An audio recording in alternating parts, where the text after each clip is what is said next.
আসসালামু আলাইকুম প্রিয় শিক্ষার্থীরা, কেমন আছো সবাই? আশা করি সবাই ভালো আছো। ডিএমআরসির অনলাইন ক্লাসরুমে তোমাদের সবাইকে স্বাগত। আজকের ক্লাস পরিচালনা করব আমি মোহাম্মদ আরিফুল হাসান খান রাজীব, বিভাগীয় প্রধান তথ্য ও যোগাযোগ প্রযুক্তি বিভাগ, প্রভাতী শাখা। চলো আজকের ক্লাস শুরু করা যাক। আজকে আমি তোমাদের সাথে যে টপিক নিয়ে আলোচনা করব সেই টপিকের নাম হচ্ছে ডেটা কমিউনিকেশন মাধ্যম। আমাদের আকাশ স্যার ইতিপূর্বে এই ডেটা কমিউনিকেশন সম্পর্কে কিন্তু তোমাদের সাথে বিস্তারিত আলোচনা করেছেন খুব সুন্দরভাবে। তোমাদের সাথে ডেটা কমিউনিকেশনের মৌলিক উপাদান সম্পর্কে আলোচনা করেছেন তিনি। তো মৌলিক উপাদান আলোচনা করার সময় নিশ্চয়ই তোমাদের খেয়াল আছে যে মৌলিক উপাদানের একটি গুরুত্বপূর্ণ উপাদান হচ্ছে ডেটা কমিউনিকেশন মাধ্যম। আজকে আমি তোমাদের সাথে ডেটা কমিউনিকেশন মাধ্যম নিয়ে আলোচনা করব। তো প্রথমে আমরা এই টপিক থেকে আমরা আজকে কি কি শিখবো সেটি একটু দেখে নিই। আমরা শিখব ডেটা কমিউনিকেশনের মাধ্যম কি এবং এর প্রকারভেদ, এবং এর সাথে আমরা শিখব ডেটা কমিউনিকেশন মাধ্যমের একটি উপাদান, সেই উপাদানটা হচ্ছে টুইস্টেড পেয়ার কেবল, এবং এই কেবলের গঠন এবং কাজ সম্পর্কে আমরা আজকে বিস্তারিত জানব। তো চলো শুরু করে দিই। প্রথমে আসি ডেটা কমিউনিকেশন মাধ্যম কি। ডেটা কমিউনিকেশন মাধ্যম হচ্ছে এমন একটি উপাদান যা ব্যবহার করে ডেটা প্রেরক এবং প্রাপকের মধ্যে আদান প্রদান করা যায়। ধরে নাও তোমার বাসায় কম্পিউটার আছে, তোমার বন্ধুর বাসায় কম্পিউটার আছে। এখন সেই কম্পিউটার তোমার বাসা থেকে ধরো 100 মিটার দূরে। তুমি তোমার কম্পিউটারের সাথে যদি তোমার বন্ধুর কম্পিউটারে একটি তার দিয়ে সংযোগ করে দাও, তাহলে সেই তার ব্যবহার করে তুমি তোমার বন্ধুর কম্পিউটারে ডেটা আদান প্রদান করতে পারবে। তাহলে এখন তোমার কম্পিউটার হচ্ছে প্রেরক, তোমার বন্ধুর কম্পিউটার হচ্ছে গ্রাহক বা প্রাপক। এর মাঝখানে যে সংযোগ করার জন্য তুমি যে তার ব্যবহার করলা, সেই তারটাই কিন্তু আসলে ডেটা কমিউনিকেশনের একটি মাধ্যম। তো এই ডেটা কমিউনিকেশনের মাধ্যম কিন্তু দুই ভাগে ভাগ করা যায়। একটি হচ্ছে তার মাধ্যম এবং অপরটি হচ্ছে তারবিহীন মাধ্যম। কিছুক্ষণ আগে কিন্তু আমি এই তার মাধ্যমের উদাহরণটা তোমাদেরকে দিলাম, সেই দুইজন বন্ধুর কথা যে বললাম সেটা। তো তার মাধ্যম কি? তার মাধ্যম হচ্ছে এমন একটি মাধ্যম যে মাধ্যমে কোনো ধাতব তার বা টেলিফোন তার বা অপটিক্যাল ফাইবার কেবল ইত্যাদি ব্যবহার করা হয়। এই তার মাধ্যম কিন্তু আবার বেশ কয়েক ধরনের হয়ে থাকে। তার মধ্যে উল্লেখযোগ্য হচ্ছে টেলিফোন তার, টুইস্টেড পেয়ার কেবল, কোঅ্যাক্সিয়াল কেবল এবং অপটিক্যাল ফাইবার। অর্থাৎ সামনে এই 4 ধরনের কেবল সম্পর্কে তোমাদের সাথে আমরা বিস্তারিত আলোচনা করব। তবে আজকে তোমাদের সাথে আমি এই টপিক পরে টুইস্টেড পেয়ার কেবল নিয়ে আলোচনা করব। এরপর আসি তারবিহীন মাধ্যম বা ওয়্যারলেস কেবল। এটা আমাদের ব্যবহারিক জীবনে অনেক বেশি ব্যবহার করে থাকি। তো উদাহরণ দেওয়ার আগে আমি সংজ্ঞাটা বা এটা সম্পর্কে একটু বলে নিই যে মাধ্যম চোখে দেখা যায় না, অর্থাৎ তরঙ্গ ব্যবহার করে ডেটা আদান প্রদান করা যায়, তাকে তারবিহীন মাধ্যম বলে।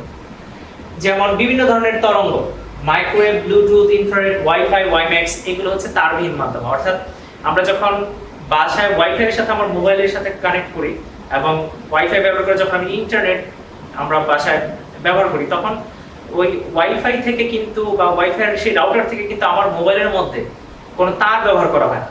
সেখানে অদৃশ্য একটি মাধ্যম ব্যবহার করা হয়। সেই অদৃশ্য মাধ্যমটি হচ্ছে একটি তরঙ্গ বা একটি ফ্রিকোয়েন্সি। তো এটি সাধারণত তারবিহীন মাধ্যম। এবার আমরা টুইস্টেড পেয়ার কেবল সম্পর্কে আলোচনা করব। তো প্রথমেই টুইস্টেড পেয়ার। দেখো এই টার্মের মধ্যে দুইটা ওয়ার্ড আছে, একটি হচ্ছে টুইস্ট এবং অপরটি হচ্ছে পেয়ার। টুইস্ট শব্দের অর্থ হচ্ছে পেঁচানো এবং পেয়ার শব্দের অর্থ হচ্ছে জোড়া। অর্থাৎ টুইস্টেড পেয়ার কেবল আসলে কিন্তু পেঁচানো তারের জোড়া। অর্থাৎ 4 জোড়া তার পরস্পরের সাথে যদি পেঁচিয়ে একটি প্লাস্টিকের অন্তরক দ্বারা আবৃত করা হয়, তাহলে সেটিকে আমরা বলবো টুইস্টেড পেয়ার কেবল। তোমরা যদি এই দুইটা লাইনের সাথে চিত্রটা খেয়াল করো, তাহলে কিন্তু এটা মিলাতে পারবে। সেটা কি? দেখো এখানে কিন্তু দুইটি তার কিন্তু পরস্পরের সাথে পেঁচানো হয়েছে। এখানেও দুইটি তার, এখানেও দুইটি তার, এখানেও দুইটি তার। অর্থাৎ প্রতি জোড়া তার কিন্তু একে অপরের সাথে পেঁচানো হয়েছে। তো এইভাবে কিন্তু আসলে টুইস্টেড পেয়ার কেবল তৈরি করা হয়। এই পেঁচানো তার দুটিকে পৃথক রাখার জন্য অর্ধপরিবাহী পদার্থ ব্যবহার করা হয়। এই তারগুলো কিন্তু আসলে তামার তৈরি। এই তারগুলো যে পেঁচানো হয়েছে একে অপরের সাথে যেন লেগে না যায়, সেজন্য এই তারগুলোকে কিন্তু প্লাস্টিক বা রাবারের আবরণ দ্বারা আবৃত থাকে। এবং এই 4 জোড়া তারের মধ্যে কিন্তু ভিন্ন ভিন্ন রং কিন্তু তোমরা কিন্তু লক্ষ্য করছো।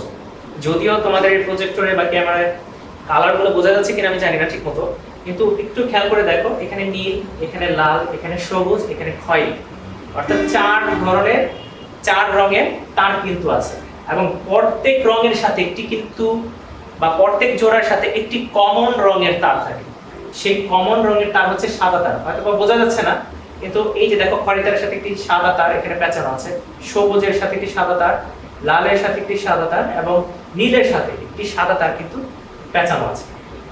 এবং এই 4 জোড়া তারকে একসাথে আবৃত করার জন্য কিন্তু একটি কেবল জ্যাকেট ব্যবহার করা হয়। কেবল জ্যাকেট হচ্ছে একটি শক্ত প্লাস্টিকের আবরণ, যে কিনা এই যে 4 জোড়া তারকে বাইরের আঘাত থেকে বা ঝড় বৃষ্টি, আর্দ্রতা ইত্যাদি থেকে এই তারগুলোকে রক্ষা করে। এই টুইস্টেড পেয়ার কেবল কিন্তু 2 ভাগে ভাগ করা যায়। একটি হচ্ছে আনশিল্ডেড টুইস্টেড পেয়ার কেবল এবং অপরটি হচ্ছে shielded twisted pair cable. Unshielded twisted pair cable বলতে এখানে কোনো শিল্ড থাকে না।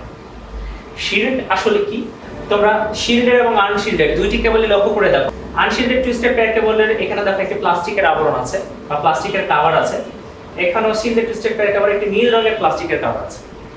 দুইটা কিন্তু একই, কিন্তু বেসিক তফাৎ হচ্ছে শিল্ডেড টুইস্টেড পেয়ার কেবল কিন্তু একটি ফয়েল পেপার থাকে, অর্থাৎ শিল্ডেড টুইস্টেড পেয়ার কেবলের পেঁচানো তারগুলো ফয়েল বা প্রোটেক্টিভ শিল্ড দ্বারা আবৃত থাকে, কিন্তু আনশিল্ডেড টুইস্টেড পেয়ার কেবল দেখো কোনো প্রোটেক্টিভ শিল্ড কিন্তু নেই।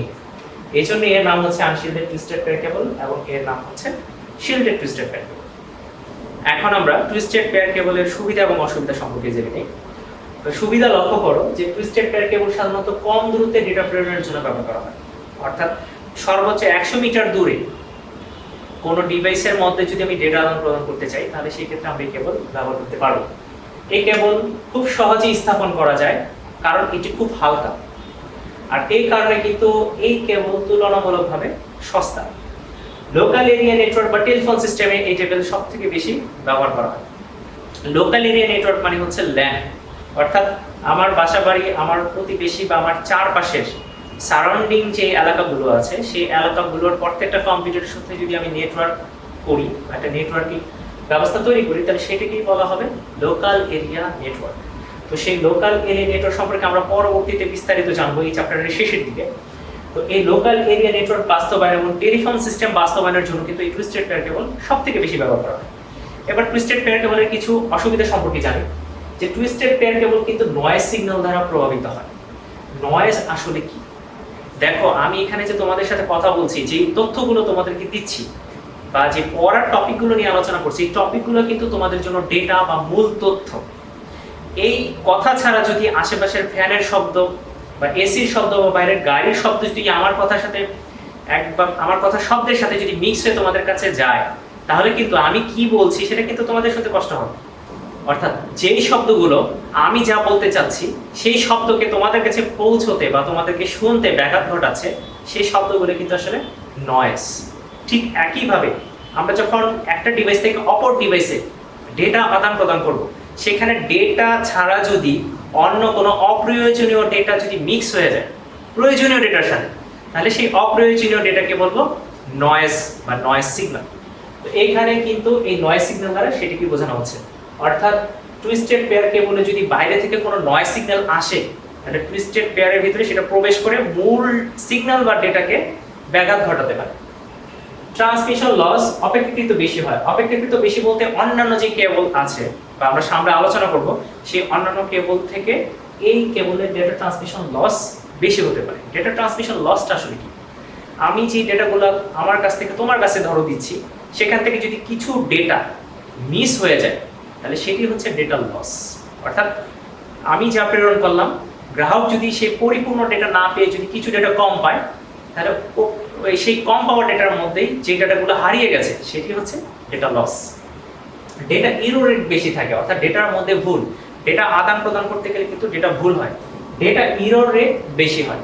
অর্থাৎ টুইস্টেড পেয়ার কেবলের মধ্যে যে ডেটাগুলো আদান প্রদান করা হয় সেই ডেটাগুলোর মধ্যে ভুল থাকার সম্ভাবনা বেশি থাকে। অর্থাৎ ভুল থাকার সম্ভাবনা বলতে এটা বোঝানো হচ্ছে আমি যা ডেটা প্রেরণ করলাম, গ্রাহক কিন্তু সেই একুরেট সেই ডেটা নাও পেতে পারে। অর্থাৎ কিছু ডেটা যেহেতু লস হয়ে যায়, লস হয়ে গেলে কিছু ডেটা ভুল হবে বা সেই কারণে কিন্তু ডেটার ইরর রেটটা বেশি হবে।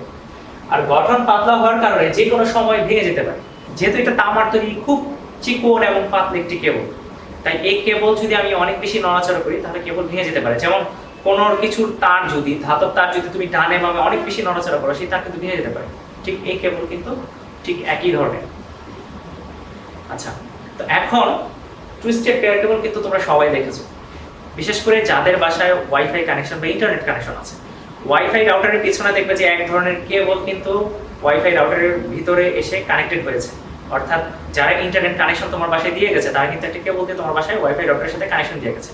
সেই কেবলটাই কিন্তু আসলে টুইস্টেড পেয়ার কেবল। যদি আমার লেকচার শুনে থাকো তাহলে কিছুক্ষণ পরে তুমি তোমার ওয়াইফাই রাউটারের পিছন থেকে সেই কেবলের সুইচটা খুলে একটু দেখো, দেখলেই কিন্তু তুমি বুঝতে পারবে আসলে টুইস্টেড পেয়ার দেখতে কেমন। তো প্রিয় শিক্ষার্থীরা, আজকের ক্লাস এ পর্যন্তই। আমি খুব সংক্ষিপ্ত আকারে টুইস্টেড পেয়ার কেবল নিয়ে আলোচনা করলাম। তো পরবর্তী ক্লাসের আমন্ত্রণ জানিয়ে আজকের ক্লাসে এখানেই শেষ করছি। ততদিন পর্যন্ত তোমরা সবাই ভালো থাকো, সুস্থ থাকো, নিরাপদে থাকো। আল্লাহ হাফেজ।